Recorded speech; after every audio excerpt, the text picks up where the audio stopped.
Boa noite, Pastor Chum. Boa noite. Boa noite a todos. Sejam muito bem-vindos. Hoje nosso tema é muito especial, mais uma vez, mas a gente já encerrou aquela série da semana passada sobre o Credo Apostólico, que foi muito legal.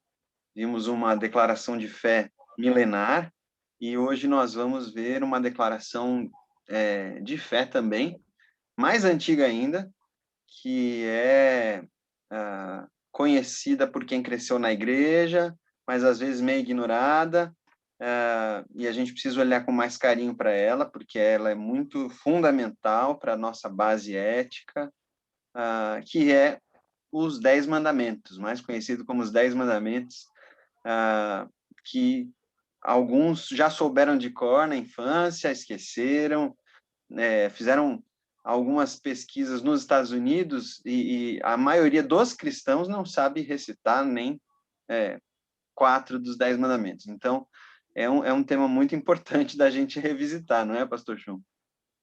Sim, é um tema muito interessante. Boa noite mais uma vez a todos. É um tema atual. Os 10 mandamentos são mandamentos válidos para todos os cristãos. Eles são conhecidos como a lei moral. E nós vamos tentar, então, nessa série, onde nós teremos 5 encontros, falando a cada encontro de 2 mandamentos, tentar nos aprofundar um pouco nessa parte importante da lei e da palavra de Deus. Então, nosso encontro aqui não está sendo ao vivo, ela foi gravado previamente, porque o pastor Guilherme vai participar da formatura dele às 8 horas, né? Então ele está agora participando no momento que nós soltamos então o vídeo. Então, parabéns mais uma vez. É bom poder caminhar juntos mais uma vez queremos como igreja e parabenizá-lo aí por essa conquista. Foi assim que o pastor Guilherme chegou na nossa igreja, quando ele estava procurando parcerias para poder então dar continuidade aos seus estudos. Então nós, né, assim que aconteceu o nosso encontro, e já se passaram aí 3, 4 anos. Então finalmente chegamos na conclusão do capítulo aí de tudo isso. Mais uma vez, parabéns. Obrigado. Vamos orar então para a gente começar? Você ora, Pastor Chum? Vamos. Senhor, muito obrigado. Queremos te agradecer porque o Senhor tem nos conduzido mais durante esta semana e nós nos reunimos aqui para estudarmos a tua palavra juntos. Dá-nos a tua iluminação, que nós possamos juntos, ao Senhor, crescer na tua palavra e que possamos, ao guardá-la nos nossos corações, a tua palavra, Senhor, ajuda-nos a crescermos, a amadurecermos, a te amarmos mais e mais. Amém. Amém. Bom, vamos falar um pouquinho do contexto de quando chegam esses 10 mandamentos, né? Eles não estão descolados, não são como uma pedra lá de Hammurabi, que tem um código, ele faz parte de uma história, né?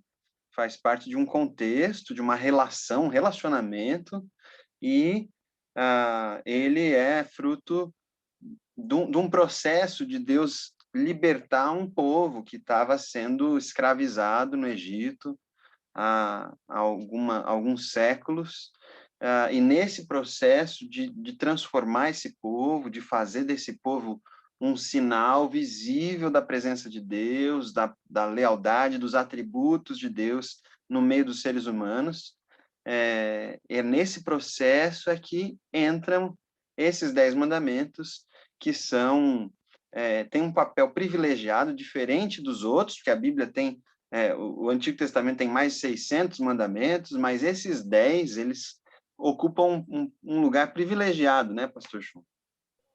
Claro, até então o povo de Deus não tem nenhum versículo da Bíblia escrito. Tudo vai ser escrito depois que eles saem do Egito por Moisés. E uma das primeiras coisas, então, que eles recebem da parte de Deus, escrito pelo dedo do próprio Deus, foram os 10 mandamentos colocados aí numa tábua de pedra, em 2 tábuas de pedra. E isso é algo maravilhoso, porque a mão do próprio Senhor escreveu diretamente, né? Então, se no Novo Testamento, em algumas Bíblias, nós temos aquelas Bíblias onde toda fala de Jesus é colocada em texto vermelho, né? Da mesma maneira, no Antigo Testamento, esse seria uma parte onde o texto precisaria, se a gente seguisse o mesmo princípio, estar em vermelho, né? Porque foi diretamente Deus que falou, não foi uma pessoa, né?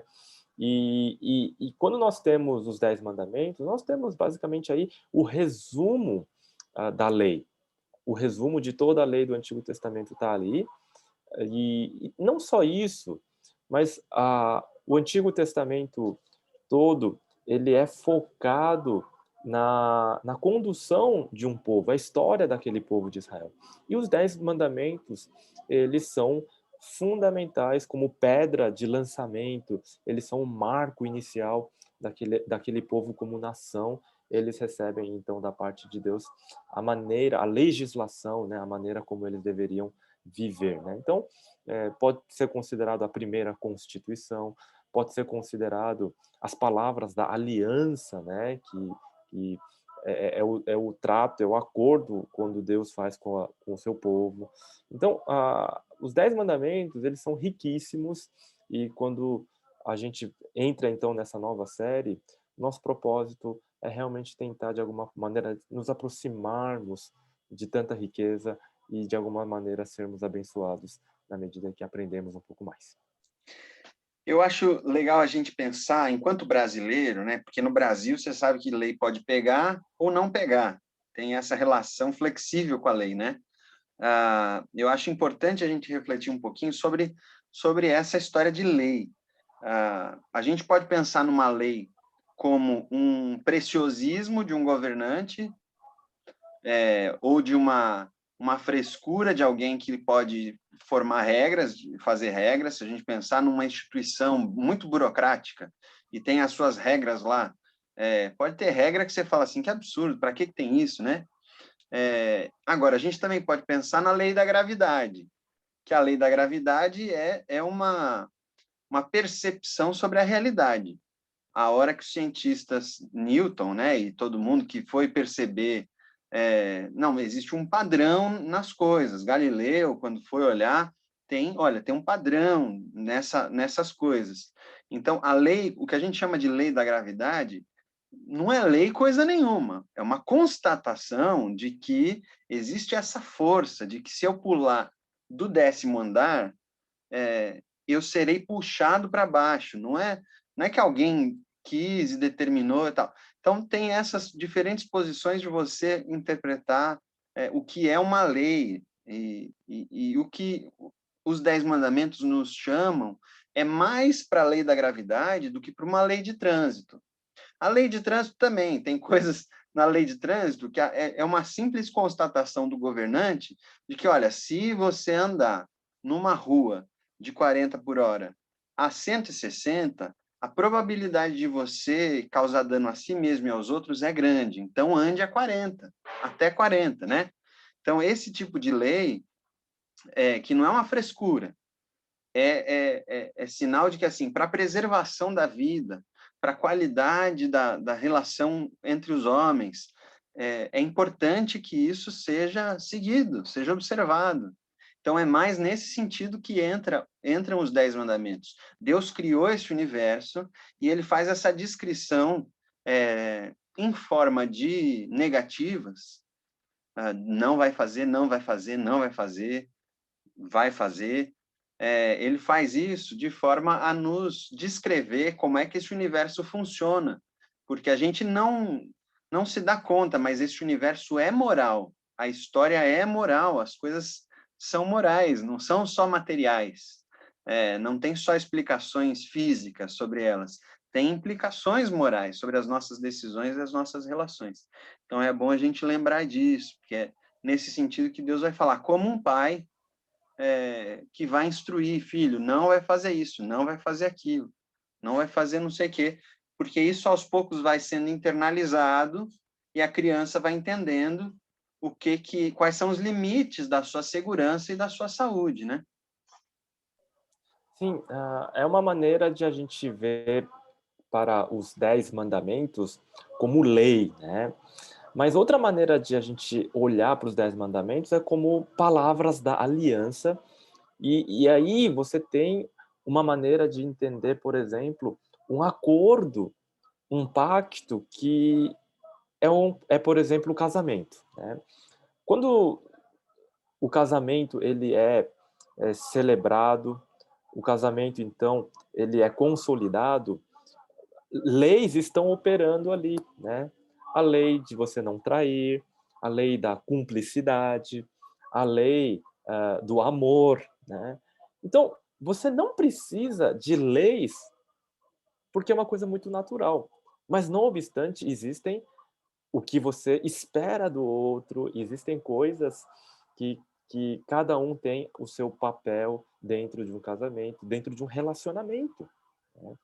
Então, essa é uma maneira também que a gente pode entender a lei. Uma outra maneira ainda é pensar em termos de protocolo real. Protocolo real. Quando você tem a realeza, por exemplo, a realeza ela tem um monte de regras Uhum. chamadas de protocolo, e alguns protocolos chegam a ser absurdos, como você não pode, alguns membros da realeza, né? Os membros da realeza não podem comer, por exemplo, frutos do mar, não podem as mulheres não podem cruzar as pernas em público, você não pode abraçar a rainha da Inglaterra, Nem enfim, tem uma. andar na frente dela, né? Exato. Então, o marido falecido, o príncipe Philip, sempre andava a um passo atrás. E uma série de regras e de protocolos, mas alguém tem dó dessa família por ter que seguir regras tão rígidas? Ninguém. Pelo contrário, é um privilégio poder ter protocolos que que distingue a realeza dos comuns, dos plebeus. E, de uma certa maneira, o povo de Deus deveria, ao obedecer esses protocolos reais, se diferenciar dos demais povos, né? E esse é um privilégio deles serem chamados como realeza da parte de Deus, para que eles cumpram esses protocolos. Essa é uma outra maneira da gente entender os 10 mandamentos também. Muito bem. Eu gosto muito da visão do casal. Eu acho que a imagem dos votos, né, que um casal faz na hora do casamento, se encaixa super bem. Deus expondo as suas expectativas e, ao mesmo tempo, trazendo-os para uma nova humanidade, uma nova experiência de ser humano. Porque o que a gente vai ver ao longo das próximas semanas é que por mais que algumas coisas tenham semelhança com outros povos, outras regulamentações, esse conjunto de 10 mandamentos, ele é muito revolucionário, ele é muito diferente do que a humanidade já tinha visto até então, e hoje, para a gente, ele ainda é basilar para a nossa sociedade. Mas vamos para o texto, né, Chum? Que a gente já fez muito preâmbulo aqui. Deixa eu compartilhar com a gente aqui, Êxodo 20.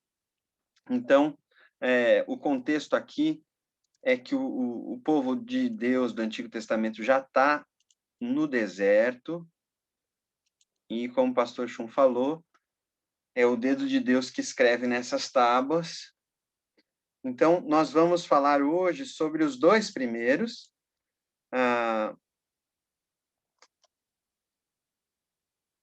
e tem uma pequena introdução que é fundamental, a gente já vai falar por quê. Então, Deus falou todas estas palavras: Eu sou o Senhor, seu Deus, que o tirei da terra do Egito, da casa da servidão. Não tem outros deuses diante de mim. Não faça para você imagem de escultura, nem semelhança alguma do que há em cima no céu, nem embaixo na terra, nem nas águas debaixo da terra. Não adore essas coisas, nem preste culto a elas, porque eu, Senhor, seu Deus, sou Deus zeloso, que visito a iniquidade dos pais nos filhos até a terceira e quarta geração daqueles que me odeiam, mas faço misericórdia até 1000 gerações daqueles que me amam e guardam os meus mandamentos. Bom, a gente tem, então, primeiro, essa declaração de identidade de Deus. Antes do primeiro não, isso é muito importante a gente entender. Assim como lá no Gênesis, quando Deus colocou o ser humano no jardim, falou, comam livremente. Dessa, porém, não. Dessa uma, não. Aqui, primeiro, Deus está se apresentando. Olha, eu sou aquele que tirei vocês da terra do Egito e da casa da servidão. Eu libertei vocês da escravidão. Então, é um relacionamento, como o pastor Chum falou, a relação de casal, para a gente imaginar, é, é, de, é de vínculo e de reciprocidade. Então, o coração de quem vai ouvir a lei é um coração de muita gratidão, de muita, muito constrangimento desse amor de um Deus que cuidou, libertou, trouxe todos em segurança, sem nada de mal acontecer, está cuidando e tal. Então, o mandamento vai surgir como uma resposta. Como é que eu me relaciono com esse Deus que me libertou? Qual que é a minha postura? Como é que eu vivo tendo sido liberto por Deus? Aí entra o primeiro não. É por aí, pastor João? Essa ordem é importantíssima, né? Primeiro vem a salvação e depois a obediência, e não o contrário. Aqui, a ordem, né, faz toda a diferença, né? Por quê? Porque em todas as religiões, primeiro você obedece para depois ser salvo. Primeiro você faz tudo aquilo que seria bom, seria aceitável, para que você então receba uma bênção. E aqui você está vendo que primeiro você recebe a bênção, primeiro você é liberto, primeiro Deus vem para te socorrer, e então, como fruto da gratidão, é que a gente vai obedecer. Então, os 10 mandamentos não é para qualquer pessoa, é para aquela pessoa que teve um encontro, uma experiência com Deus e teve a vida eterna dada, faz parte do povo de Deus, estava no meio daquele povo que foi tirado do Egito, foi salvo por ele. Então, os 10 mandamentos, claro, eles têm esse ar de universalidade em todas as culturas. Você percebe que matar, roubar, isso é considerado errado, mas, não obstante, da maneira como nós vemos aqui, ele é um ato de gratidão a Deus pela salvação operada anteriormente. Essa é a mensagem do Evangelho. Nos 10 mandamentos, você já tem a mensagem do Evangelho. Primeiro, a salvação. Primeiro, a libertação. Primeiro, o socorro de Deus. Depois, a nossa grata obediência. A nossa grata submissão. A nossa grata fidelidade. É isso aí. E isso é um desdobramento da aliança feita com Abraão. Porque a promessa com Abraão era assim, olha, a partir de você, todas as famílias da terra vão ser abençoadas. E Abraão, ele é chamado também pela graça. É esse chamado a viver pela fé, a sair da casa dos pais e partir para um lugar que Deus ia mostrar. Isso tudo pela fé. Vamos lembrar que Abraão ainda não tinha lei aqui, não tinha 10 mandamentos na época de Abraão, e Deus o considera justo pela sua fé. Então, essa lei toda vai vir como uma resposta, como um aperfeiçoamento daqueles que experimentaram a libertação de Deus. Agora, a gente tem aqui, pastor Chum, os 2 primeiros mandamentos, e a gente vai trabalhar os dois em conjunto. No que eles são parecidos e no que eles são diferentes? Não tem outros deuses, depois não faça imagem, nem adore essas coisas. Claro, o primeiro lugar, né, o primeiro mandamento tem a ver com a exclusividade de Deus. Então, por exemplo, quando você vai no Japão ou na Índia, onde você tem muitos e muitos deuses, né? Tanto no Japão como na Índia, eles falam que tem cerca de 20 mil ou 30 mil deuses que são reconhecidos. E quando você chega para o japonês, para o indiano e fala assim, olha, eu quero falar de Deus para você, eu quero falar de Jesus, né? Ah, tá bom, pode falar. Ele ouve atentamente, legal, gostei.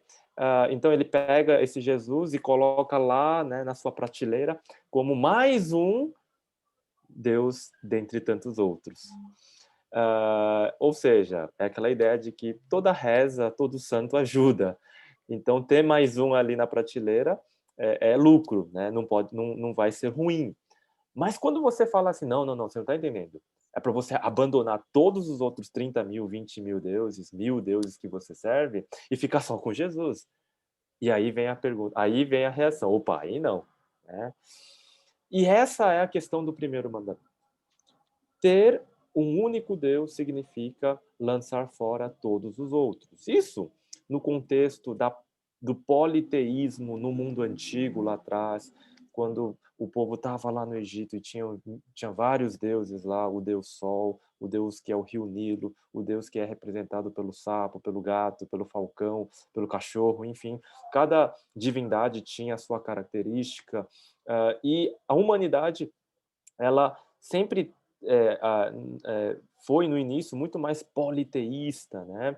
Na verdade, essa é a teoria evolucionista da religião, que fala que o homem começa politeísta porque ele olha para a natureza, olha só o sol, tem um deus sol, olha só a lua, tem um deus lua, e aí na evolução ele chega ao monoteísmo, e aí finalmente ele chegaria a abandonar, não precisa mais de religião, a gente tem a ciência, né? Então essa é o evolucionismo. Mas, na verdade, isso tudo é falso, tudo é mentira, porque desde o início foi monoteísmo, Adão servia somente a Deus, né? E aí houve a humanidade recusando servir a Deus com Caim e os seus descendentes. Aí, quando é que surge essa questão do politeísmo? É lá com a Torre de Babel. Então, a humanidade começa monoteísta, entra no politeísmo, e o politeísmo, né, na verdade, nada mais é do que você projetar numa divindade o seu próprio desejo. Então, os gregos tinham o deus Baco do vinho, então esse deus é o deus que faz com que eles bebam, se alegrem, porque esse é o deus que eles querem, né?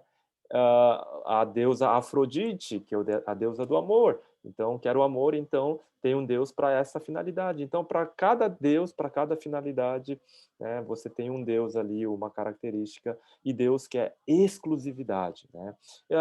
No segundo mandamento, tem a ver, então, com a maneira correta de adorarmos a Deus, sem o uso de imagens. Porque no mundo antigo, uma imagem, ela não só representava aquele Deus, mas era aquele próprio Deus. É como se o espírito daquele Deus estivesse ali dentro daquela estátua, e quando você esfregava a mão naquela estátua, vinha coisa boa para você, e quando aquele Deus não atendia o que a pessoa desejava, às vezes a pessoa pegava e virava de ponta cabeças, colocava dentro da água, né? Como se faz com os santos católicos. Então, Deus requer que a nossa adoração seja também sem o uso dessas imagens e esculturas. Ou seja, por quê? Para que sejam diferentes dos outros povos. Né? E também porque, ao usar uma representação, você diminui a glória de Deus, você diminui quem realmente é a sua imagem. Né? Então, mais ou menos em linhas gerais seria isso. Agora, nas aplicações, nós temos muito mais coisas, né? Muito bom. Eu acho interessante essa história, assim, essa expressão, né, bem estranha para a gente, de Deus falar, não tenha outros deuses diante de mim. É como se pudesse a gente fazer alguma coisa às escondidas, né? Não é exatamente isso que Deus está querendo dizer.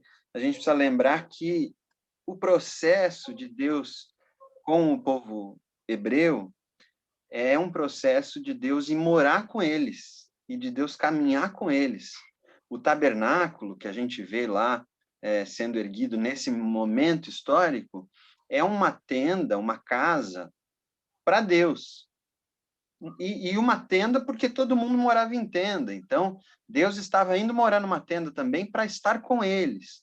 Então, essa história de Deus estar presente e de caminhar com eles, é nesse sentido que Deus está falando, olha, se eu estarei com vocês, se nós vamos fazer esse relacionamento dar certo, para eu estar aqui, vocês não vão ter mais nenhum outro Deus.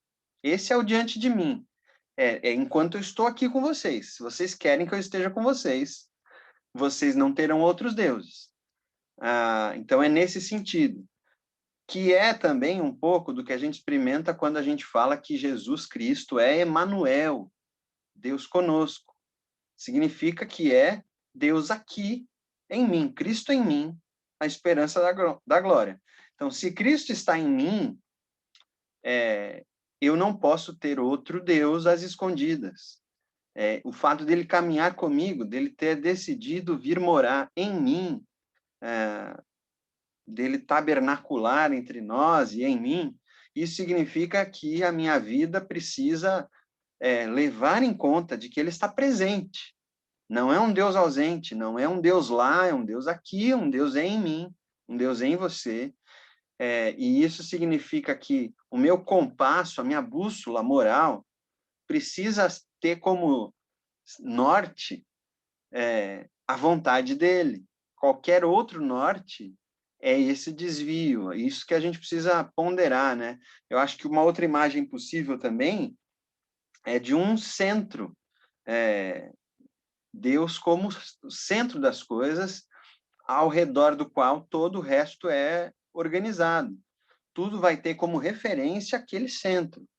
Se eu uso como referência qualquer outra coisa, se eu uso como referência o dinheiro que eu vou ganhar para fazer um negócio, se eu uso como referência o quanto as pessoas vão falar bem de mim ou mal, qualquer outra coisa que não seja Deus, a vontade dele, a presença dele, aí eu tô descompassado, tô com a minha bússola sem norte. Deus que está presente aqui é o meu norte, eu preciso levá-lo em consideração para todas as coisas.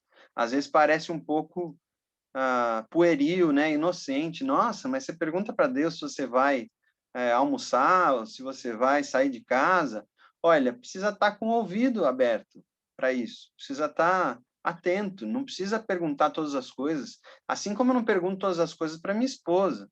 Eu a conheço, a gente convive, eu sei o que sim, o que não ali, porque eu a conheço. Mas saber da presença, levar em consideração que Deus está, isso significa muito. E aí, sim, se Ele está aqui, eu preciso agir como se, eu preciso viver como se Ele de fato estivesse, como se de fato eu acreditasse nisso, se é que eu acredito. Então, viver pela fé é viver experimentando isso no meu dia a dia. É Deus presente, né? Quando a gente fala assim como lei, tem aquela ideia muito dura, né? Ai de você se você desobedecer, ai de você se você tiver outros deuses, ai de você se você inventar de me desonrar, tentando me representar como um boi, como um animal, como uma criatura, né? Mas vamos pensar da maneira como um casamento, né, funciona, né? Quando no primeiro mandamento é dito assim, para que não haja, né, não terás outros deuses. Quando, quando você entra num relacionamento, num casamento, as outras possibilidades, né, acabaram, agora é exclusivo. Né? Eu tinha um amigo que tinha mais de 40 anos, ele não se casava, não se casava, e quando as pessoas perguntavam, né, por que você não se casa, cara? Você já está na idade, enfim, e a resposta dele era, é porque eu amo todas, né? Eu gosto de todas, eu amo todas. Então, não, mas quando entramos em relacionamento com Deus, acabou, né? É exclusividade. Então, da mesma maneira como no casamento requer isso, esse primeiro ponto. O segundo mandamento, não terás ídolos diante de mim, muitas vezes quando nós entramos no relacionamento dentro do casamento, no casamento, tentamos colocar esse ídolo, né. Eu queria que o meu cônjuge fosse como tal pessoa, na sua gentileza, na sua aparência, né, nas suas qualidades, nos seus dons, na sua capacidade culinária. E a gente coloca, então, essa imagem e deseja que o outro seja moldado de acordo com o nosso desejo, mas quem entra no casamento com essa postura, eh, sabe que isso é é uma tragédia, né, isso seria uma tragédia. E infelizmente é isso que muitos fazem quando entram num casamento, né, colocam todas as suas aspirações e imagens e seu desejo no seu cônjuge, mas isso é idolatria, né, isso é você desejar que o outro seja aquilo que não é, porque simplesmente você quer. E essa é uma maneira interessante da gente entender esses 2 primeiros mandamentos também, dentro da ideia do casamento. Então, Deus, ele tem a sua maneira de ser e nós devemos aceitá-lo como ele é e não querer que o nosso desejo seja imposto sobre ele, não que nós simplesmente transformemos Deus da maneira que nós quisermos. Né? Ah, não, eu não gosto do Deus carrancudo do Antigo Testamento. Ah, eu não gosto do Deus que mandou matar mulheres e crianças lá no livro de Juízes. Eu gosto do Deus paz e amor lá do Evangelho de João, etc e tal. Desculpa, isso é idolatria. Então, precisamos nos relacionar de maneira correta com Deus. Eu não gosto desse estilo de culto, eu não gosto desse tipo de adoração. De novo, idolatria. Deus quer ser adorado, né, da maneira dele. E isso tudo são coisas para a gente pensar sobre esses 2 mandamentos, né? Isso é uma coisa que muitos cristãos não compreendem, que a gente pode idolatrar Jesus, pode idolatrar Deus. Em que sentido? Fixando uma imagem mental, uma ideia de quem ele é, e falando, não, é esse aqui, esse é Deus, é esse Jesus que eu imagino. E aí, a hora que a Bíblia nos confronta, nos incomoda com uma imagem diferente daquela que a gente construiu, a gente, não, isso eu não gosto. É muito sutil essa diferença, né? Deus, o C.S. Lewis tem uma frase interessante que ele fala, toda oração deveria começar assim, que o verdadeiro eu ore ao verdadeiro tu, porque tem essa ilusão de Deus e essa ilusão do eu. Tem um eu religioso, um eu bonzinho, né, que eu gosto de ir orar com o meu eu bonzinho. Há um Deus que me favorece, que com ele eu vou vencer todas as coisas, e taraná. E essa é uma dupla idolatria. Eu idolatro a mim mesmo, e talvez esse seja um dos maiores deuses do nosso tempo, o ego, eu, e eu também tenho essa imagem construída sobre um Deus, uma divindade, que eu acho que é o Deus da Bíblia, mas que, na verdade... um dos... Já entrando nesse segundo, né? Dos benefícios de um ídolo, sabe qual que é a vantagem de um ídolo? O pastor Chun já falou isso, vou reforçar. É que como ele é mudo, como ele não existe, você põe na boca dele a frase que você quiser. Você constrói ele do jeito que você quiser. Ele vai falar para você o que você desejar. Porque ele é mudo, ele é surdo, ele é cego, então você consegue manipulá-lo. Esse é o grande trunfo que um ídolo tem. Ele é joia, ele é super legal. O que você quiser, ele vai dizer, porque é você que está construindo ele, né? Acho que se aproxima também a cultura da celebridade, já trazendo para a parte prática, depois a gente vai falar de parte prática dos dois.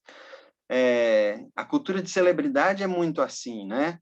A pessoa assiste a novela, assiste o filme, se acha íntimo do ator, da atriz, e puxa, como aquele ator é maravilhoso, como aquela atriz, aquela apresentadora de TV é maravilhosa, né? Aí encontra no shopping, tem uma experiência ruim, fala que absurdo, né? Como é mal educada, como não sei o quê. Porque na nossa cultura de celebridade, e cultura vem da palavra culto também, né? Não só cultivo, mas também culto. Na nossa cultura de celebridade, as celebridades são verdadeiros ídolos, a gente chama eles de ídolos, né? E eles têm também essa função, eles falam pouco, não falam muito do que pensam, leem um script, contam uma história, né? E nesse sentido a gente vai imaginando quem eles são dentro da nossa fantasia, da nossa ilusão. Assim funcionam os ídolos. Agora, isso também pode ser numa esfera muito mais ampla, né? Podem ser potestades muito poderosas, né? Sim. Você mencionou celebridades, né? Só uma curiosidade, um parênteses aqui. Ah, recentemente aí, né, tá um grande sucesso a cultura pop coreana, né? Tanto das novelas e das músicas. Mas olha Já te só que pediram coisa. autógrafo, Chon? Não, quase isso, mas todo lugar que eu vou viajar, no interiorzão, assim, tem uma adolescente, né? Oh, você é coreano, você conhece isso, aquilo, e já começa a falar algumas expressões, enfim, né? Mas algo curioso, interessante, até um pouquinho cheio de trevas, assim, coisa sombria, assim, é o seguinte. Quando alguém, né? Normalmente são jovens que vão ter essa profissão de celebridade. Então, existem escolas bastante disciplinadas para ensiná-los a dançar, a cantar, a atuar. E uma coisa que eles assinam em contrato é o seguinte: enquanto eles estiverem fazendo parte daquela banda, daquele conjunto, eles não podem namorar. Por quê? Porque não podem ter vida pessoal, né? Tem que ser ali focado, tem que viver junto todo o tempo ali. Você vai ter férias, mas você não pode ter a sua casa.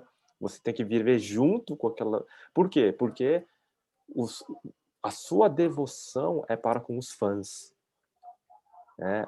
A sua namorada, seu namorado são seus fãs. E vice-versa. Então há uma relação de fidelidade aí que leva um pouco esse sucesso, essa febre, na verdade, que na verdade tudo é uma idolatria também, né? Então você vê aquelas adolescentes que vão no show ali e desmaiam, tem que sair carregadas, né? Tinha aquelas imagens todas, e você chega então a um absurdo levar esses jovens atores, cantores, enfim, a assinarem em contrato esse tipo de acordo para aumentar essa idolatria, né? Mas voltando, né, fechando esse parênteses da curiosidade, mas voltando aqui, vamos tentar aplicar um pouco, então, a todos nós, então, os 2 mandamentos. Nós quebramos os 10 mandamentos sempre, sempre. Né? Isso é impossível nós cumprirmos os 10 mandamentos em sua plenitude, em sermos realmente fiéis. Um exemplo muito claro é o nosso próprio egoísmo. Né? O nosso egoísmo nos impede realmente de cumprirmos todos os mandamentos. Olhando para esses dois, nós sempre colocamos, sim, muitas vezes, outros deuses. Né? Às vezes, o sucesso ocupa esse lugar de Deus. Às vezes, os próprios filhos acabam ocupando o lugar central na vida das pessoas de Deus. Enfim, ah, receber a atenção, uma série de coisas, por causa do nosso ego, por causa da nossa natureza caída e pecaminosa, faz com que constantemente nós quebremos o primeiro mandamento, colocando outras coisas e deixando Deus em segundo plano. A nossa felicidade vem em primeiro lugar, né, e Deus em segundo plano. Então, isso é uma coisa, e ninguém precisa ficar se sentindo culpado. Isso é uma coisa natural. Todos nós fazemos isso. Mas isso nos torna realmente necessitados de um Salvador. O fato da gente reconhecer que não consegue cumprir o primeiro mandamento, e nós vamos perceber que a gente não vai conseguir cumprir nenhum dos mandamentos. Né? E que constantemente, em diferentes momentos da nossa vida, a gente coloca algo no lugar de Deus, isso realmente vem mostrar a nossa incapacidade, né, de dizer que amamos a Deus de toda a nossa força, com todo o nosso ser, de toda a nossa alma, 100% do tempo, isso é impossível, né? Uma pessoa conseguiu fazer isso, é Cristo, né? Só Jesus consegue cumprir esse mandamento. Então, nós precisamos ter uma postura diferente da dos fariseus que diziam: eu consigo cumprir os mandamentos, né? Não, nós não conseguimos cumprir esse mandamento, né? E isso aponta para a necessidade que realmente temos de Cristo como nosso Salvador. Então, é, aí é que esse é o ponto, né, da importância do Evangelho, da importância de sermos sempre lembrados que somos pecadores, né, que somos pecadores e que carecemos de um Salvador que vai nos conduzir a amar a Deus com toda a nossa força, toda a nossa alma, com toda a nossa vontade, de todo o nosso coração. E a gente acaba achando que cumpre porque a nossa cultura ela é tão distorcida, né, que a gente vai confundindo as coisas. Por exemplo, a ideia de amor, né? Se a gente pegar qualquer música popular, romântica, ela vai ter uma ideia completamente distorcida do amor que idolatra o ser amado. E faz declarações. A Thaís, a gente às vezes brinca, a gente está cantando uma música e diz às vezes alguma coisa que só poderia dizer para Jesus. Então, no meio da música, a gente põe Jesus e vira para Jesus, porque são declarações absurdas, existenciais, de que eu só vivo por você e de qualquer outra coisa assim, que não tem o menor cabimento você fazer a qualquer um que não seja o próprio Deus. Então, como a gente vive imerso nessa cultura, né? Como o peixe que perguntou para o outro, você já ouviu falar em mar? E o outro, não sei do que se trata. Porque os dois estão imersos naquilo, ninguém sabe definir o que é. Então, a nossa cultura nos impulsiona para essa posição de idolatria. E também, quando a gente tira Deus do centro e a gente é empurrado para colocar o nosso próprio eu no centro, eu também sou publicitário, né? Como alguns já sabem. Eu fui treinado para aproveitar essa carência humana. A gente tenta desculpar os marqueteiros, os publicitários, dizendo que não, que o ser humano já é assim, que a publicidade não, a publicidade se aproveita dessa carência, dessa insegurança, aperta nessas feridas aí para fazer com que todo mundo se sinta inseguro, mais vazio, se não tiver aquele objeto de desejo da vez. Então, essa posição para a qual a cultura nos empurra e que a gente abraça de bom grado, que é de um centro deslocado, em vez de Deus estar no centro, eu empurro Deus e eu tento ser o centro, eu tento sentar no trono, ela é uma posição muito solitária, muito miserável, e que nos deixa precisando de muitos artifícios, de muitas fantasias para sustentar essa ilusão de que nós somos muito importantes por conta daquilo que a gente tem ao nosso redor. Quando, na verdade, Deus nos afirma sempre, nos chama como filhos amados, perdoados. Então, a gente perde essa identidade que a gente podia receber de Deus, e vamos lembrar que os 10 mandamentos começam, então, com Deus declarando sua identidade. Então, a gente perde essa chance e acaba vivendo uma vida completamente disfuncional, buscando sustentar o que o que é insustentável, porque a gente tirou Deus do centro das nossas existências, né? Então tem a ver com identidade.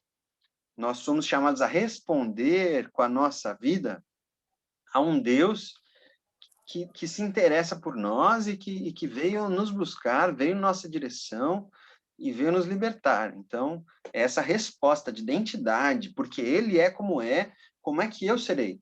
Essa resposta. Esse é um bom princípio, né? Sempre partirmos do pressuposto de que Deus quer o melhor para nós. Então, quando ele fala para a gente, olha, não tenham outros deuses, a gente não precisa tomar como negativa. Ah, não, mas eu queria ter isso, aquilo e outras coisas para ser feliz também, né? Eu queria que alguém, tal pessoa estivesse ao meu lado, eu queria que eu fosse reconhecido por isso, enfim. Mas quando Deus fala, não tenha outros deuses, é para o nosso bem e Ele tem o melhor para a gente quando nós colocamos realmente Deus no centro. Quando todas as coisas são desnecessárias, esse é o ponto. Até o ponto de dizer que até comer e beber se torna desnecessário quando estamos na presença de Deus. Ah, é porque isso é maravilhoso, é algo bom. Então, nós precisamos então entender isso. Olha só, falar que todas as coisas boas que podem ocupar o centro na nossa vida, não deveria ser assim, mas Deus deveria ocupar esse lugar, simplesmente falar assim, fica um conceito muito vazio e abstrato, sem nós sempre termos o que foi dito no preâmbulo, né, do Decálogo. Eu sou o Deus que te tirei da terra do Egito, da casa da servidão. Ou seja, o que precede tudo isso é a experiência com Deus, é a conversão. O que precede tudo isso para poder realmente dizer, olha, eu sei o que é colocar Deus no centro. E toda vez que Deus fica ali no centro da minha vida, só acontecem coisas maravilhosas.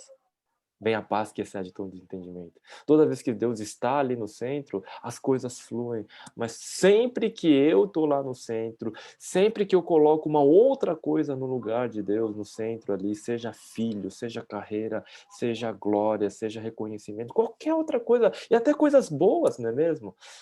E dá errado.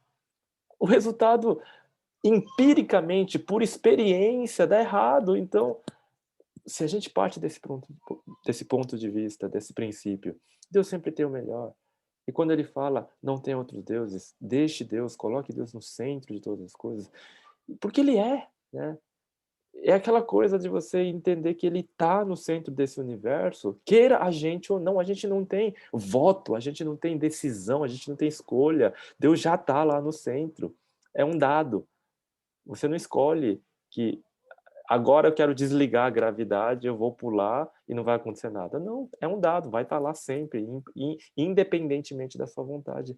Então, quando nós reconhecemos isso e deixamos Deus no centro das nossas vidas, nós somos felizes, né? Nós somos felizes. Todas as coisas vão caminhar.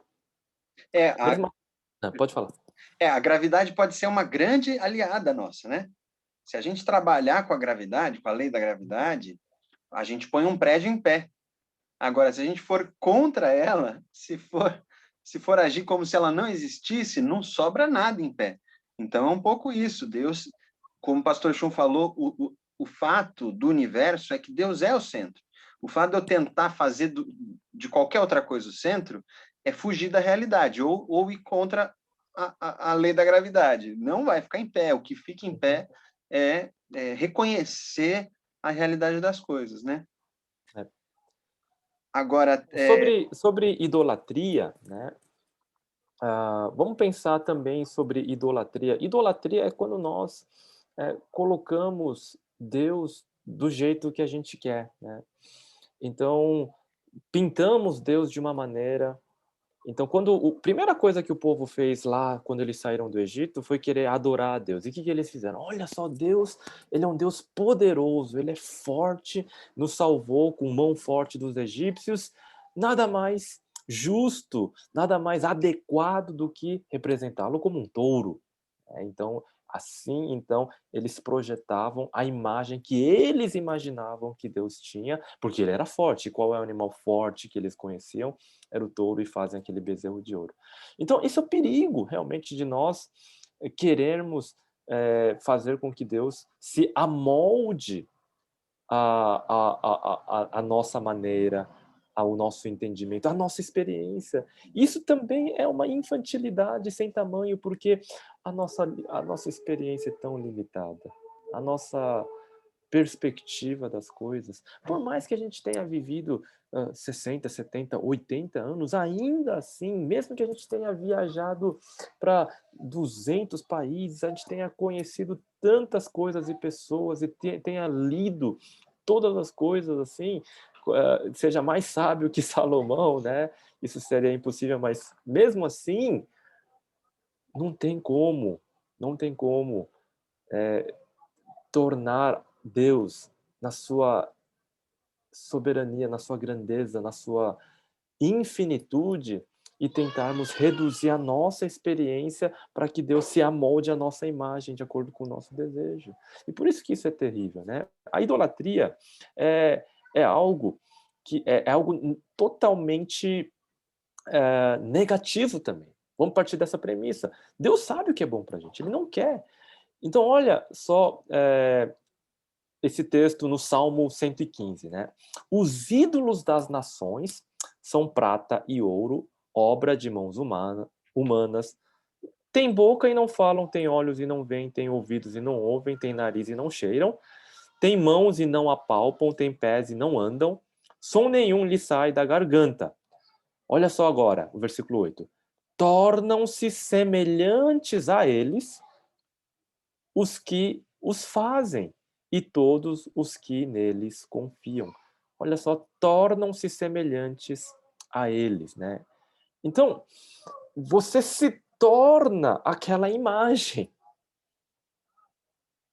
Essa é a maldição de se fazer ídolos. Então, quando nós projetamos para Deus aquilo que Ele quer, nós queremos que Ele seja, né? A gente se torna aquilo. É terrível. Você vai não ter Deus ali, mas aquilo que você deseja, né? E você vai se tornar aquilo, uma estátua, alguma coisa inerte, sem vida.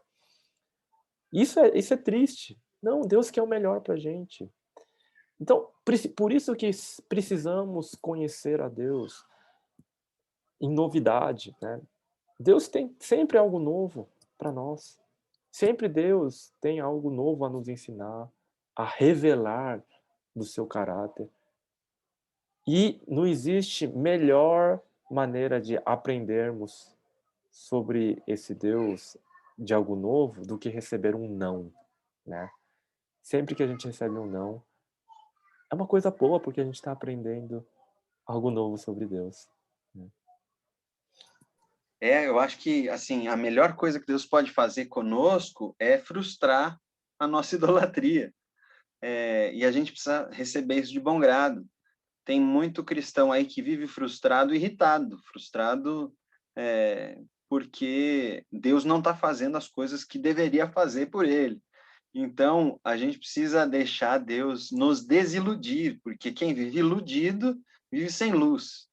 A gente precisa ser desiludido para viver na luz. Eu gosto muito de uma leitura que um rabino faz desse texto, o Abraham Heschel. Ele fala assim, que as pessoas, quando leem a proibição de fazer imagem ou escultura, pensam assim, bom, Deus proibiu fazer imagem porque Deus não pode ser reproduzível, não pode ser, nenhuma imagem comporta Deus. Ele fala, olha, na verdade não, na verdade Deus tem uma imagem muito certa e muito bem escolhida, que é o ser humano. Quando o texto fala assim, não faça para você imagem de escultura nem semelhança, olha essas duas palavras como fazem eco para a gente. Imagem nem semelhança. Imagem e semelhança. Deus nos fez para espelhar quem Ele é para esse universo. Então, quando a gente pega qualquer coisa para chamar de Deus, para tentar reproduzir Deus, a gente está diminuindo enormemente, mas mais do que isso, a gente está tirando os olhos daquilo que de fato é para ser a imagem dele. Vamos lembrar de Jesus também, quando perguntam para ele se deve pagar imposto para César ou não, ele pergunta de quem é essa, pega a moeda e fala de quem é essa inscrição e essa imagem.